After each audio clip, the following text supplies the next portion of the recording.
SPSS를 이용한 통계 실습이 되겠습니다. 원래 이제 이게 여러분들이 한 12시간이 아니고 원래 이게 전체가 한 24시간 돼요. 그러다 보니까 조금 제가 압축해서 여러분들한테 강의를 하다 보니까 이제 충분하게 실습은 안 될 겁니다. 한 4시간에 해야 되니까. 근데 이제 이런 실습을 하기 전에 기초적으로 통계에 대해서 좀 기초가 있어야만이 이 프로그램을 돌릴 수가 있거든요. 그래서 여러분들한테 이 통계 프로그램 SPSS를 하기 전에 먼저 간에 들어가 있는 내용들이 이게 뭘 의미하는지 그런 걸 제가 조금 이야기를 하고 시작을 할 건데요. 이제 어제하고 그제 이틀 동안 제가 강의를 하면서 그 시장 마켓에 대해서 어떻게 보면 통계 조사 방법론을 이용해 가지고 그 시장에 대해서 알아보는 거를 우리는 시장 조사 방법론이라고 이제 이야기를 했습니다. 그럼 그 시장 조사 방법론은 우리가 어떻게 구성이 되어 있냐? 첫 번째가 그 조사 목적을 명확히 해야 된다. 근데 그 조사 목적이 탐색적이냐, 아니면 기술적이냐, 아니면 인과적이냐, 그런 거를 명확히 해야 되고, 탐색적이라는 거는 말 그대로 우리가 정보가 없을 때 그 정보에서 키워드를 추출하는 게 탐색적이라고 보시면 돼요. 키워드를 추출한다는 거는 그 시장에 대해서 변수를 찾아내는 거거든요.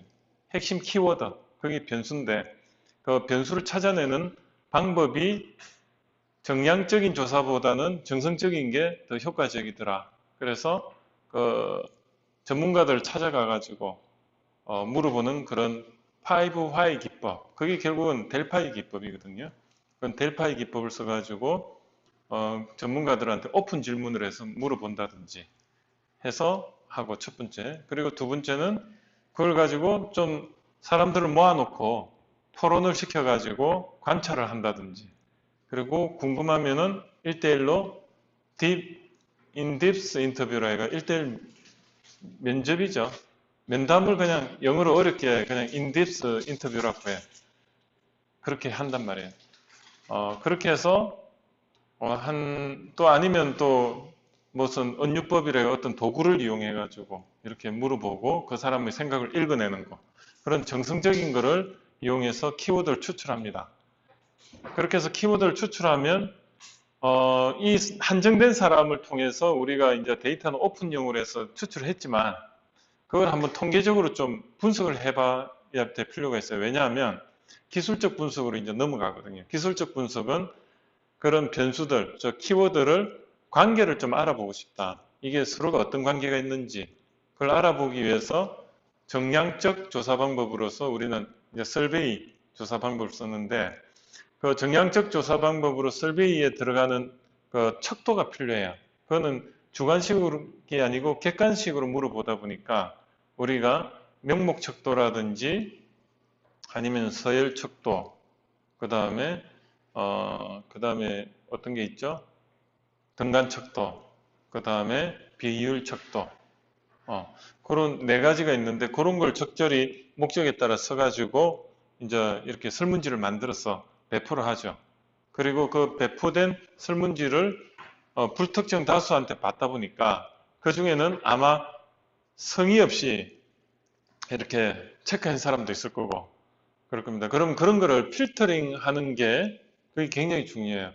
그렇게 1차 필터링을 하고 그 데이터를 가지고 한번 이렇게 돌려봅니다. 돌려본다는 게 일단 내가 질문한 게 제대로 질문했는지, 어떤 키워드에 대해서, 키워드는 예를 들어 가지고 광고 매출에 영향을 미치는 광고 투입비인데 그거를 그냥 광고 투입비라는 그런 키워드를, 광고비를 직접 물어보기가 쉽지가 않아요. 그러다 보니 그걸 돌려서 질문 형태로 만들다 보니까 여러 가지 형태의 그 질문을 똑같은 키워드를 가지고 이렇게도 물어보고 저렇게도 물어봅니다.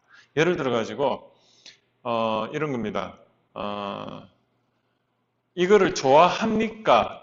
분필을 좋아합니까?도 물어보지만 분필을 좋아하지 않습니까? 부정적으로도 물어봐요. 그러면은 같은 분필이라는 내용에 대해서 선호도 조사를 하는데 좋아합니까 할 땐 yes가 나와야 되고 좋아하지 않습니까는 어떻습니까? 좋아합니까 yes면 좋아하지 않습니까는 아니오잖아요. 부정에 부정을 하니까 좋아하니까 같은 질문인데 다르게 말하죠. 그게 뭐냐면 신뢰성 분석이에요. 어, 신뢰성 분석은 좋아합니까에 물어볼 수 있지만 안 좋아합니까도 물어봐요.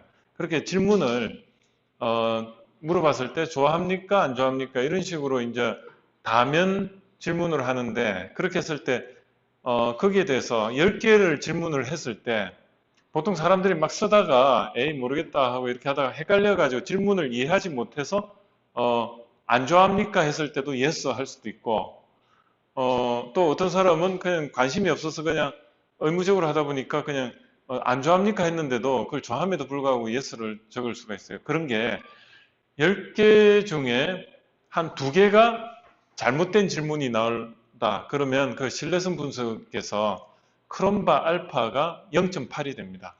이런 10개 질문에 대해서 정확하게 수렴을 하면 답에 대해서 똑같은 답이 나오면 그거는 1이라고 보면 거기에 대해서 한 8개는 맞는데 2개가 그냥 착오에 의해서 그 이해자가 이해를 잘못해가지고 그렇게 체크할 수도 있고 질문이 조금 애매모호해가 그럴 수도 있고 뭐 여러 가지가 이유가 있겠죠. 그래서 한 2~3개가 틀릴 확률이 있다. 3개가 틀리면 크롬바 알파가 0.7이 됩니다. 근데 우리가 크롬바 알파라는 게 신뢰성을 측정해 주는 건데 거기 통계 분석을 돌려보면 그게 몇 %인지 나와요. 그럼 보통 허용 수치가 0.6을 기준으로 해가지고 0.5 이하는 이것도 저것도 아니잖아요. 좋아합니까 했더니 좋아한다. 싫어한다니까 싫어한다. 그러니까 좋아합니까에 대해서 5개는 좋아한다 했고 나머지 5개는 싫어한다는 질문이 나오면 채택을 못 하잖아요. 최소한 6개 이상이 나와야지 이 사람이 그래도 조금이라도 여기에 대해서 좋아하는가 그런 걸 인정을 할 수가 있으니까 크롬바 알파 값이 0.6 미만이면 신뢰성이 없는구나. 이 질문지에 대해서 답변이 신뢰성이 없다. 그럼 그건 버려야 되죠, 데이터를. 그런데 한 0.6 이상이 나오면 그래도 조금 신뢰성이 있다.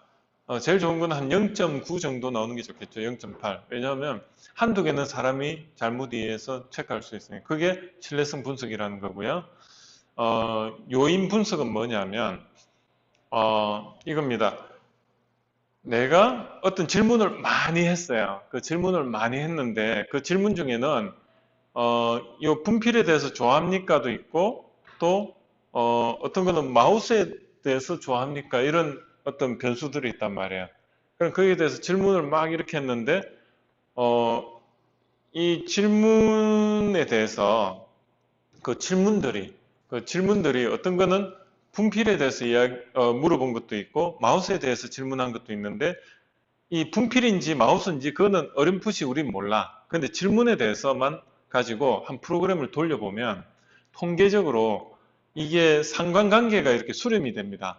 그러면 그 질문에 대해서 어떤 거는 1번 질문, 2번 질문, 3번 질문 있고 그 다음에 마우스에 대해서 1번 질문, 2번 질문, 3번 질문이 있는데 그게 이 서로가 상관관계가 있으면 어떻게 되냐면 0.8, 0.7 이렇게 이제 그 어떤 상관관계가 나와요. 예를 들어 가지고 1번, 2번, 3번은 서로가 상관관계가 높잖아요. 그죠? 하나의 그 분필에 대해서 물어보니까.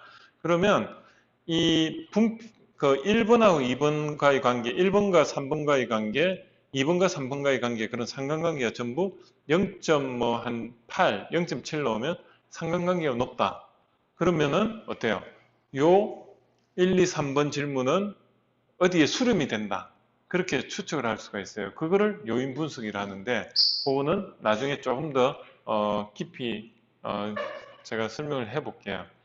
그거를 요인 분석이라 하는데 요인 분석을 하기 위해서는 상관관계 분석이 반드시 필요하다. 그 정도만 이해를 하시고 그 다음에 이제 오늘 제가 통계 그 기초를 다시 한번 정리를 하면서 T 검정, Z 검정이 뭔지에 대해서 이야기를 할 거고 그 다음에 교차, 그 다음에 분산, 회귀 분석 이렇게 이제 설명을 하고 우리가 이렇게 실습을 들어갈 겁니다. 이 세상에 모든 거는 통계잖아요, 통계. 모든 게 확률적으로 이렇게 돼 있는데 이 과학은 예외를 인정하는 게 과학이거든요. 항상 몇 퍼센트는 안 맞을 가능성이 있는데 나머지 95%는 맞다. 5%가 그러면 틀릴 확률이다. 오늘 일기예보를 아침에 이제 하는데 유의 수준, 허용 유의 수준을 알파라고 하는데 알파가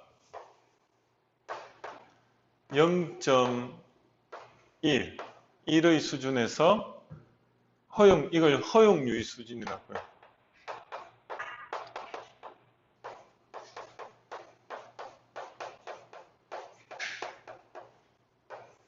허용 유의 수준, 예. 0.1에서 이 비가 올 확률, 비가 온다. 허용 유의 수준 0.1에서 비가 온다. 이 뜻이 뭐냐면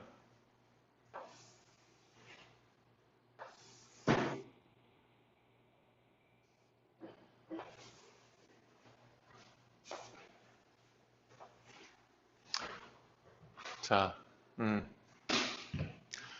여기가 이게 몇 퍼센트죠? 10%죠? 10%. 여기가 이 정규 분포로 하면 한 1000번을 우리가 예측을 하면, 아니, 100번을 예측한다고 해요. 100번을 예측하면, 반드시 오는 경우가 여기에 중심이라고 하면, 조금 덜 올 확률, 이렇게 있잖아요. 여기 이렇게 쭉 이렇게 있어. 그러면, 여기가 양쪽이 5%, 여기도 5%. 이 5%는 틀릴 확률이에요. 한 100번을, 이게 전체가 100번을 우리가, 예보를 하면, 그 중에 10번은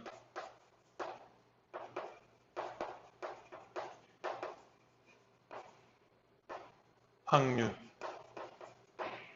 10번은 틀릴 확률. 이렇게 되는 거죠. 그죠? 그러면 여기서 허용 유의 수준이라고 한 이유가 이거는 내가 정하는 겁니다. 이 판단 기준을 우리가 실제로 이제 이거를 트라이 앤 에러로 해가지고 테스트를 해보면 이게 이제 우리가 통계 분석했을 때 결과값을 통계 분석을 돌렸을 때 결과값을 p-value라고 해요. p-value가 만약에 0.74 이렇게 나왔다. 0.74가 아니고 0.07 정도 나왔다. 그럼 이게 무슨 뜻이냐면 내가 100번을 이 샘플을 채취를 해가지고 거기에 대해서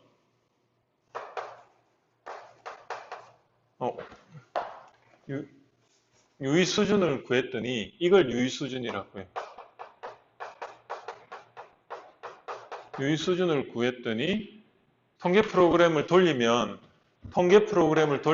이 값이 나옵니다. 항상 통계 프로그램을 돌리면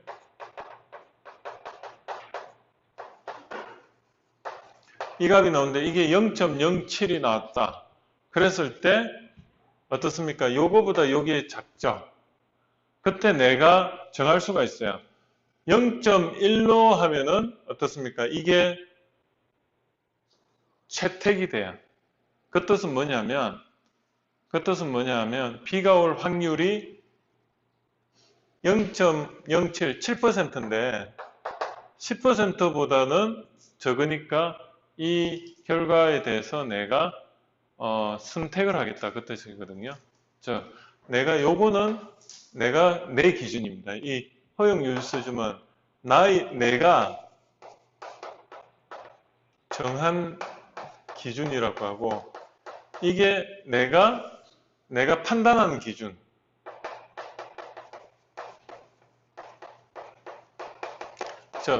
내가 요거는 정하는 거예요. 이거를 만약에 이거를 0.05로 내가 정했다. 그러면은 이게 기각이 되는 거죠. 왜냐하면 요 5%를 내가 기준을 높였는데 얘는 지금 7%잖아요. 그럼 나는 이거를 채택을 안 하겠다. B가 5%라는 그런 어떤 허용 유의 수준 레벨에서는 B가 올 7%는 나는 이거를 인정하지 않겠다 이런 뜻인데 10%까지는 내가 허용하겠다. 그러면 7%는 내가 채택하겠다는 뜻이거든요. 이거는 통계 프로그램에서 나오는 그 결과치고 요거는 내가 판단한 기준입니다. 즉 여기서 내가 통계 프로그램을 돌렸다는 말은 여기서 7%라는 거는 결국은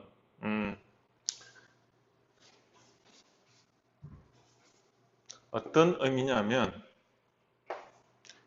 여기가 3.5%, 여기가 3.5%는 내가 잘못 예측할 확률이 있고 나머지 그 73%는 아니 93%는 맞다 이 뜻이에요. 그래서 요 프로그램을 내가 이제 100번을 테스트를 해가지고 통계 프로그램을 돌렸더니 실제적으로 이런 7%의 유의 수준에서 비가 올 확률이 나온다 이렇게 프로그램이 이야기를 해줬어요. 그러면 이걸 말하는 거예요. 그리고 내가 이제 판단하는 기준은 여기서 10%니까 어때요? 여기니까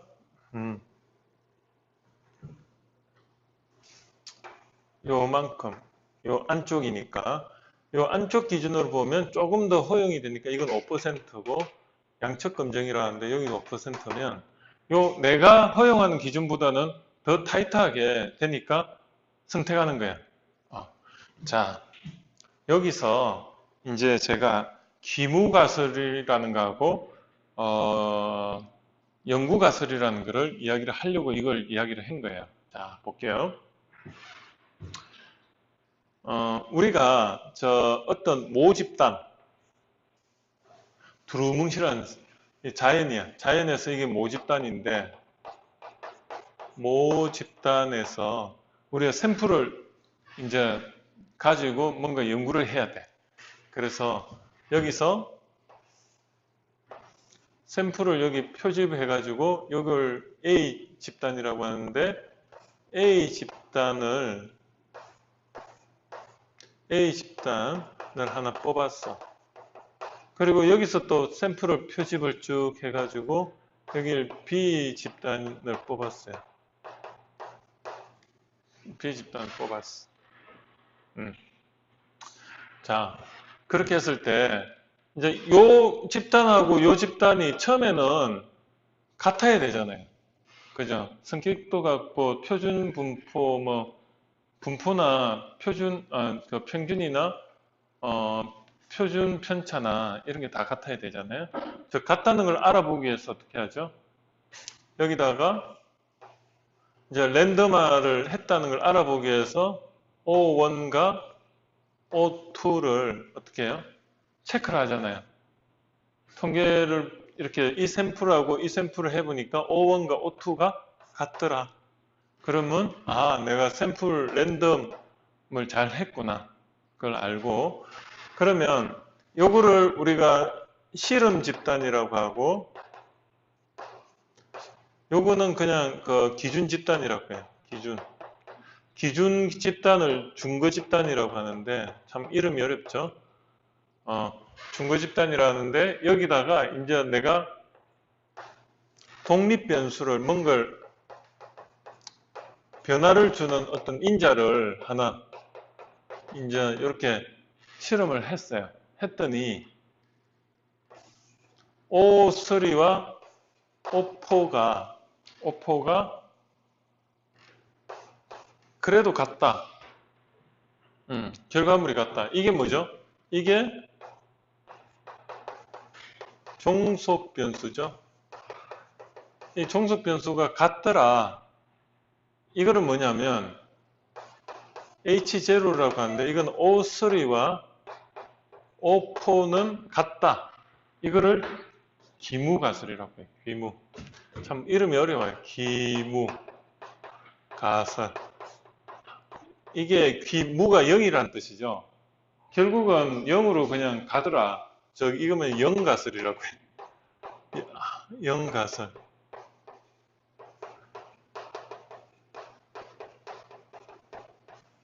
0가설.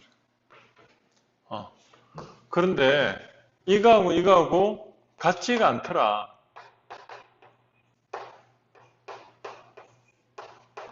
이거는 뭐냐면 연구가설이라고 하기도 하고요. 대립가설이라고도 해요.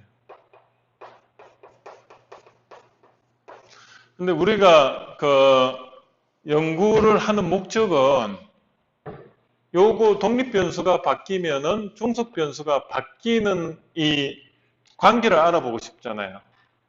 여기에 영향을 미치는지 그런 걸 알아보고 싶잖아요. 그죠? 그걸 알아보기 위해서 우리는 이러한 가정을 하고 싶어 하잖아요. 그죠? 요거 O3와 O4가 같지 않더라는 것을 우리는 알고 싶어서 이게 같지 않다는 말은 여기에 영향을 여기에 미친다는 뜻이죠. 그죠? 왜?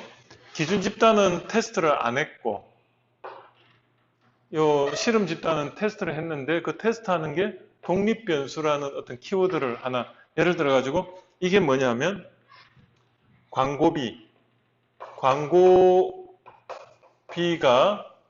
여기 매출액에 미치는 영향을 알아보고 싶다. 그러면 A 집단은 어때요? 여기 A 집단은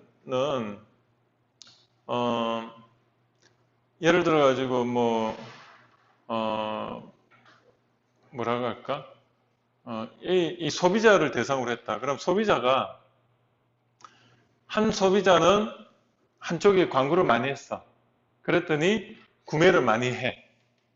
근데 한쪽은 광고를 안 했더니 구매가 예전이랑 똑같아. 그랬을 때 어때요? 요거와 요거 사이는 구매하는 것죠. 기업으로 보면 매출액에는 차이가 있죠.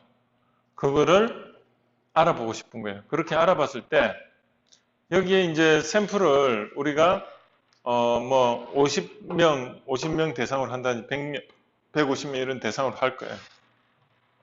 그랬을 때 이 프로그램을 이제 이렇게 돌려봐요.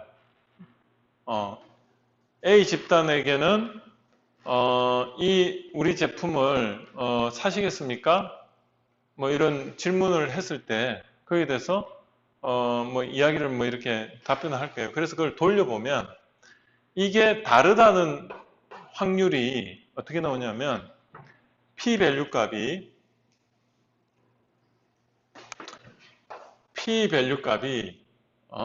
예를 들어 가지고 0.07이 나왔다. 0.07이 나왔다. 그러면 어때요? 내가 유의 수준 알파를 0.1로 두면은 이렇게 되죠. 그죠?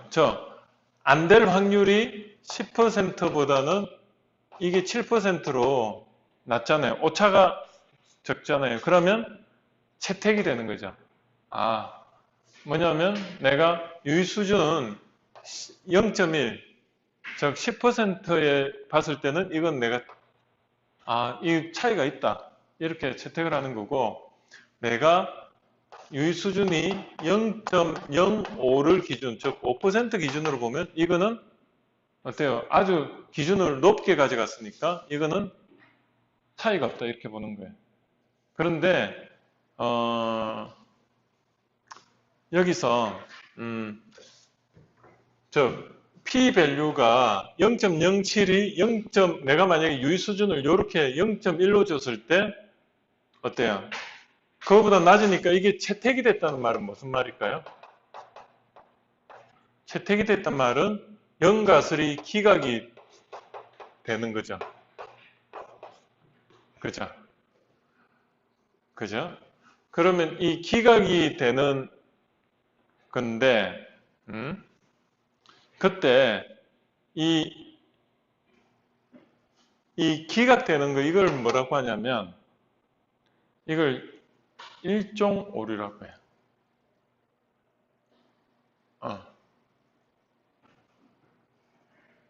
그때 여기서 자 봐요. 내가 이 기무가설이 맞는데도 불구하고 기무가설이 맞는 그 광고비를 투입하나 안 하나, 광고비를 투입하나 안 하나, 이 소비자가 구매하는 게 차이가 없더라고.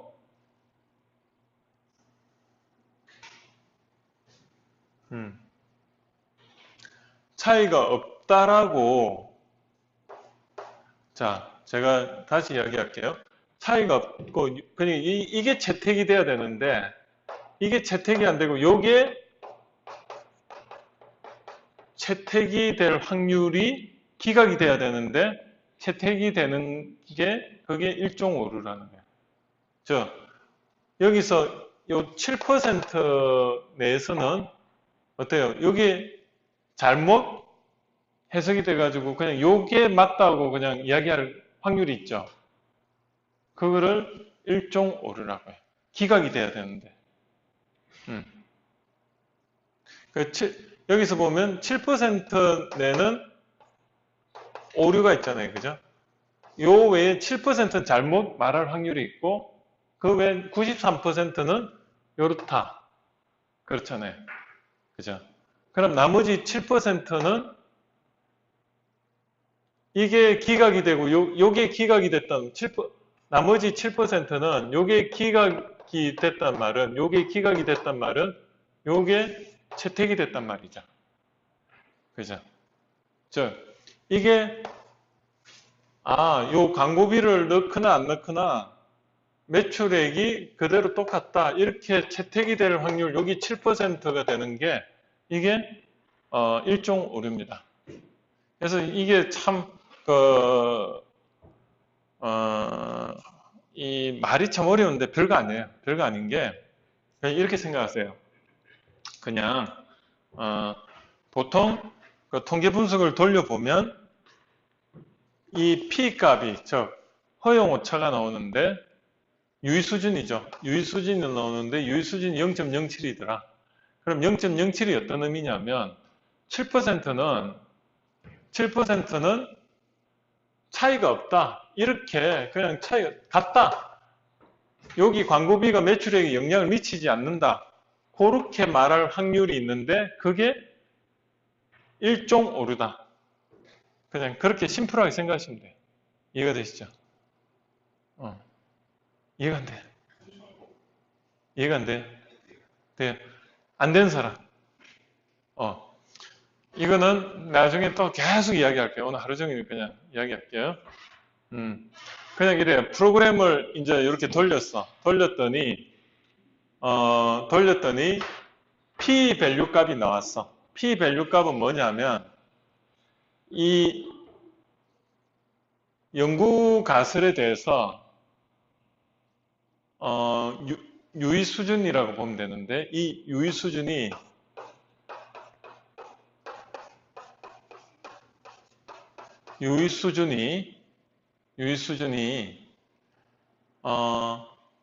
있고 이 유의 수준이 0.07이란 말은 1이 100%거든요. 그럼 0.07은 7%란 말이에요. 7%는 틀릴 확률이 있는 거야. 틀릴 확률에서 이거하고 이거는 다르단 말은 독립변수가 종속변수에 영향을 미친다. 같은 말이죠. 왜냐하면 오소리가 요거고 오포가 이건데 여기에 이제 어떤 하나는 아무것도 그냥 그 실험 집단 두 개하고 실험 집단, 기준 집단 이거는 어차피 처음에 여기서 나온 거 똑같은 사람들을 그냥 나눠 놓은 거예요. 단순히 나눠 놓은 거고 그거를 우리가 이렇게 테스트를 해보니까 실제로 똑같은 사람들이야. 그죠? 기술 분석을 해보니까 빈도 분석이나 기술 분석을 해보니까 이렇게 분포가 똑같아. 뭐 형상이 똑같은 거야. A도 똑같이 이렇고 B도 똑같아. 평균도 같고 분산도 같고 분산도 같고 그리고 이런 어떤 모든 게 다 똑같아요. 아, 그렇기 때문에 우리가 제대로 그냥 랜더마이징이 됐구나 그렇게 검증을 했어. 그리고 이 A 집단에게는 예를 들어 가지고 뭐 다른 걸로 하면 마우스 이 제품이 살 건지 안 살 건지 한 사람은 기존 마우스 주고 한 사람은 새로운 마우스를 줬단 말이야. 그래가지고 구매 의도를 확인해 보니까 뭐 100명 실험을 해봤더니 뭐 나오겠죠. 나왔는데 그게 여기는 우리 마우스 이거 새로운 걸 했더니 여기는 100명 중에 한 70명이 사겠다고 했고 기존 마우스 같은 경우는 뭐 50명만 사겠다. 그럼 뭐 결과가 나왔잖아요. 그럼 이게 실제적으로 통계 분석학적으로 차이가 있는 건지 없는 건지 그걸 알고 싶은 거야. 그랬더니 밸류값, p-밸류 값이 0.07이 나왔어. 이 뜻이 뭐냐면 대립값을 기준으로 이 유의 수준이 나온 거야. 항상 그래요. 다르다는 데 대해서 유의 수준이 이렇게 표시가 되고 이 값이 무슨 뜻을 말하냐면 7% 내에서는 어떻습니까? 이게 채택이 안 됐단 말은 역으로 얘가 채택이 안 됐다는 말은 여기 기각이 됐다는 거죠. 기각이 될 확률이 7%란 말은 얘가 채택된단 말이에요. 즉 뭐냐면 얘의 그 고통은 나는 얘가 잘못되는 건 나는 즐거움인 거야. 얘가 잘못되면 얘가 즐거움이고 똑같은 거야. 이게 하나가 채택이 되면 하나는 기각이 되고 여기 기각이 되면 여기 채택이 되고 똑같은 말이에요. 똑같은 말인데 참 어렵게 말하죠. 어렵게 말하는데 얘가 채택될 확률은 93%예요. 그죠?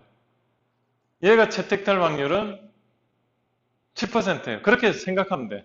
그러니까 얘가 채택된다면 그거는 일종 오류라는 거예요. 이해가 되시죠? 그 채택 기준으로 봐가지고 우리가 보통 프로그램을 돌려서 나오는 모든 거는 그 7%라는 거는 즉 일종 오류를 말하는 거예요. 그런데 예를 들어가지고 얘가 0.67이 나왔다. 말도 안 되게 0.67이 나왔다. 이 뜻은 뭐죠? 67%가 틀릴 확률로 이게 다르다 이러니까 이건 거의 그 기각이죠. 즉 얘가 기각이 되고 얘가 채택이잖아요. 그러면 여기는 여기가 67%면 여기는 33%가 실제적으로 맞나?